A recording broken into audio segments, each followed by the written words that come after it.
வந்துருச்சு. இப்போ இந்த டைத்தில் நம்ம ஏற்கனவே உப்பு மஞ்சத்தூள் போட்டு நல்லா ஃப்ரெஷ்ஷாக அலசி வச்சுருக்க சிக்கன் எடுத்துக்கலாம்.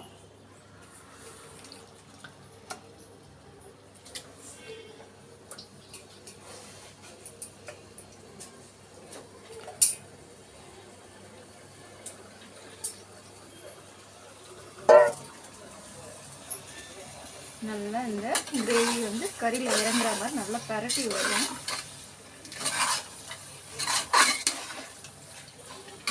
ஃப்ளேவர் பாருங்கள், பார்க்குறதுக்கே அப்படி ரொம்ப கலர்ஃபுல்லாக இருக்குது.